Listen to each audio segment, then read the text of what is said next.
L'Afrique millénaire. Il est bon de savoir que, après l'invasion de l'Égypte, l'Afrique a continué. L'Afrique ne s'est pas arrêtée.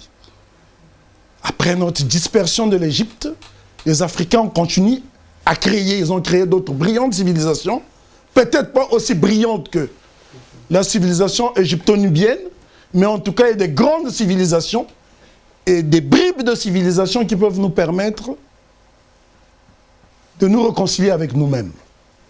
Et les Africains disent, dans un proverbe très éloquent, si vous voulez boire de l'eau potable, n'allez pas vous abreuver, allez vous abreuver à la source et non à l'embouchure. Vous ne ferez jamais l'Afrique en Occident ni en diaspora. L'Afrique ne s'est jamais déplacée, elle est là. Elle n'attend que vous. Il suffit de se déplacer pour aller s'abreuver. C'est ce que je fais. Vous avez ici la Libella. Vous en avez certainement entendu parler. Ce sont 11 églises qui ont été construites pendant plus d'1 siècle.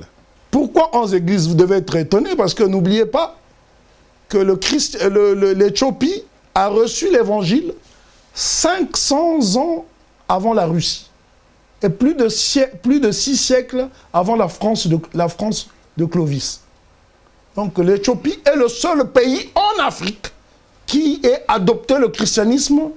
C'est-à-dire que ce ne sont pas des missionnaires qui ont emmené le christianisme en Éthiopie, contrairement à d'autres pays africains où le christianisme est arrivé dans les bagages des colons. L'empereur Lalibela, qui était l'un des monarques éthiopiens, avait ressenti le besoin de construire 11 églises dans la roche, qui sont classées au patrimoine mondial de l'humanité et qui font partie des 8 merveilles, les plus grandes merveilles du monde. Les 11 églises sont reliées par un tunnel. Sont reliés par un tunnel, ça fait environ 20 km. Et vous n'avez pas le droit d'allumer la lumière. Cette place s'appelle la Piazza dell'Obelisco, en italien. Je parle couramment italien. Donc la Piazza dell'Obelisco, c'est la place de l'obélix. C'est un peu l'équivalent de la place de la Concorde. Le point commun entre les deux places, c'est qu'il s'agit de deux monuments qui ont été volés en Afrique. Celui qui est à la place de la Concorde en France a été volé en Égypte, puisque la place de la Concorde, à l'époque, était une place où on guillotinait les gens. Ça s'appelait à l'époque la place de la Révolution. Donc, pour renforcer l'unité nationale, on l'a appelée la place de la Concorde, qui est la Concorde nationale.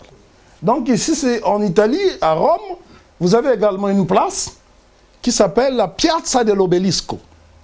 Alors, en octobre 1935, malgré les multiples conventions qui ont été signés entre l'Italie et l'Éthiopie, des conventions de non-agression, des pactes de non-agression. Celui qu'on appelait il Duce Benito Mussolini, fasciste italien, décide quand même de violer les pactes de non-agression pour aller attaquer l'Éthiopie. C'était en octobre 1935. Et il fera un discours que j'ai ici, en disant que à la conférence de Versailles, nous n'avons reçu que des miettes. Il est temps qu'on aille se servir parce que l'Italie, en tant que puissance coloniale, se sentit lésée lorsque l'Afrique a été dépecée à Berlin pendant 3 mois, novembre 1884 au 26 février 1885. Donc l'Italie se sentit lésée.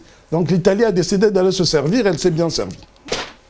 Et quand ils l'ont volé, parce que n'oubliez pas que lorsque les Italiens ont occupé pendant 5 ans l'Éthiopie, les résistances ont continué. Parce que l'empereur Haïlé Sélassié, là, ce sont des documents que on le voit aller au front. L'empereur Haïlé Sélassié ne voulait pas quitter l'Éthiopie.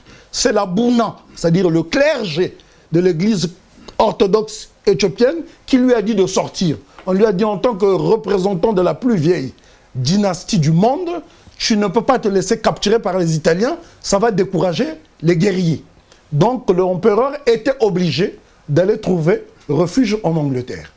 Ce qui fera dire à Garvey que Haïlé Sélassié était le plus grand traître de la race noire. Mais Garvey n'était pas devin pour savoir que l'empereur, c'était une stratégie et qu'il allait repartir pour récupérer. Et donc finalement, une fois que l'Éthiopie a été libérée, parce que les Italiens n'avaient pas occupé toute l'Italie, puisqu'il y avait des guerriers qui constituaient la garde impériale éthiopienne, qu'on appelle les Mursi, Et d'ailleurs, il faut lire les mémoires du maréchal Pietro Badoglio, qui a déclaré qu'aucune torture ne pourrait leur arracher un aveu. C'est-à-dire qu'on pouvait torturer les éléments de la garde impériale, ils ne trahissaient aucun secret. Donc l'Éthiopie, après la libération, a réclamé l'obélix d'Assoum, Assoum qui est une ville de l'Éthiopie, où l'obélix a été volé. Alors on ne sait pas comment l'objet a été volé, parce que c'est quand même de la pierre, ça pèse des tonnes, hein, comme quoi que lorsqu'on dit que les Africains vendaient, si ces gens-là sont capables de voler des tonnes de pierres, c'est qu'ils peuvent facilement voler des hommes. Je pense que l'être humain pèse moins lourd qu'un tel objet. Parce qu'ils disent que les Africains, pendant la traite négrière, vendaient leurs frères. Mais ça, on ne l'a pas vendu. La preuve, ils l'ont restitué 70 ans après. Donc nous attendons aussi qu'ils nous restituent nos enfants. Parce que s'ils ont pu voler la pierre, hein, puisqu'ils disent que nous, on vendait. Mais ça, on n'a pas vendu puisqu'ils l'ont restitué. Si vous restituez, c'est que vous êtes un voleur, n'est-ce pas? Alors il a fallu 70 ans.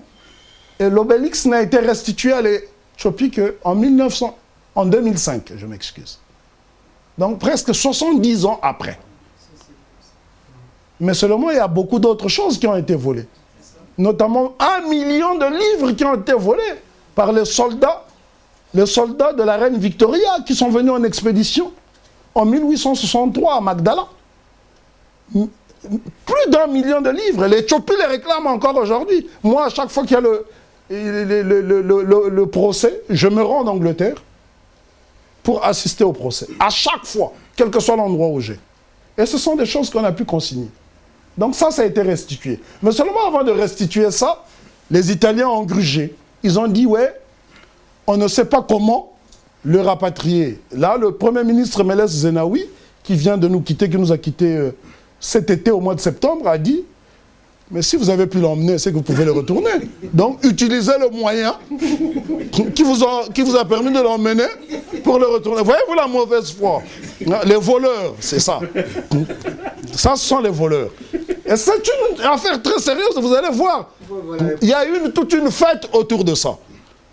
Il a fallu une coopération entre l'UNESCO, la Russie et l'Union européenne pour restituer l'obélix. Donc on a dû découper l'obélix, parce qu'en bateau, ça ne rentrait pas. Alors, et pourtant, ils l'ont bien emmené. Mais pour ça a été le problème. Mais bon, au moins, de tous les voleurs, les Italiens ont fait un monde honorable, puisque eux, au moins, ils ont restitué un seul objet, parce qu'il y a beaucoup de choses à restituer. Il est plus facile de voler un enfant, un être humain, que de prendre un truc aussi costaud. Regardez vous-même, pour le retourner, il a fallu un Antonov.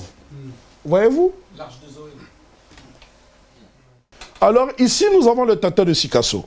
C'est une photo qu'on voit partout parce qu'elle a été déclassée. Il n'y a plus de droit d'auteur, hein, c'est rentré dans le domaine public. En fait, ce n'est pas une photographie, c'est une illustration qui a été faite par l'un des illustrateurs du général Faidherbe.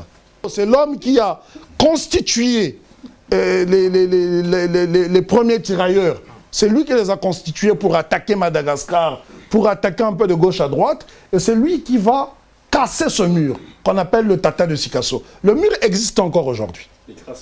Hein? Non, mais il y a des morceaux de mur, des gros morceaux de mur que j'ai filmés et photographiés. Alors la ville de Sikasso est contiguë, c'est la région la plus verte du Mali.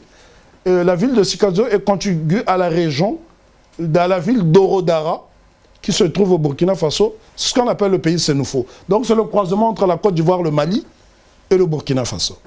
C'est là, vous avez une spiritualité qu'on appelle le Konon. Et ça ne blague pas. Donc ici, il y avait un roi qu'on appelait Babemba Traoré, qui a préféré se donner la mort plutôt que de capituler. Et des rois comme ça dans l'histoire de l'Afrique, il y en a beaucoup. Alors lorsqu'on dit que... Parce que j'insiste toujours sur la vente. Hein. On dit que les rois africains collaboraient, pourtant il y en a qui se sont suicidés. Ils n'apparaissent pas dans les livres d'histoire. Ici, vous avez une ville qu'on appelle la ville de Gundam. Le maire, c'est une dame. Hein.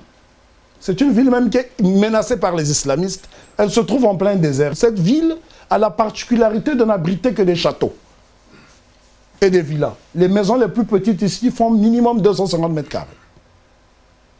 Voyez-vous? Nous sommes passés des châteaux, des grandes habitations, à la case. Parce qu'un continent qui est attaqué en permanence, on ne peut plus bâtir. on devient mobile. Donc on est obligé de construire dans le provisoire. Et vous allez voir ce que vous allez voir, parce que là, nous rentrons dans l'architecture. Et donc je vais vous emmener dans cette Afrique millénaire, et vous allez voir l'architecture de type soudanien. À ne pas confondre avec l'architecture de type soudanais. Pour distinguer, parce que le Mali, à l'époque coloniale, ça s'appelait le Soudan, parce que le mot Soudan vient de l'expression arabe qui s'appelle Azwad. Le vrai terme pour désigner le noir en arabe, on dit El Azwad. D'où le groupe de reggae très célèbre Azwad. Azwad. Parce que les Arabes considéraient toute l'Afrique subsaharienne comme étant le Soudan. Donc le Mali étant le premier pays qui leur a permis d'avoir des contacts, puisque ce pays était à l'époque réputé être le pays où poussait l'or comme des carottes. Et lorsque l'Afrique a été islamisée, a commencé à être islamisée, on va commencer à transformer ces édifices en mosquées. Mais à l'époque, c'était des palais de sultans. Ce qui est dommage, c'est que nous avons des architectes, des Africains qui font des études qui ne sont pas capables de reproduire les mêmes modèles. Aujourd'hui, lorsque vous allez au Mali, notamment à Bamako, même en Côte d'Ivoire, parce que toute cette architecture, ça partait du Ghana actuel jusqu'au Niger. On retrouve ces traces. Ça, ce sont des maisons qui sont restées. Et vous savez comment on construisait ces maisons? On mélangeait du riz avec du sable. Vous savez combien de tonnes de riz ça a pris pour construire cela?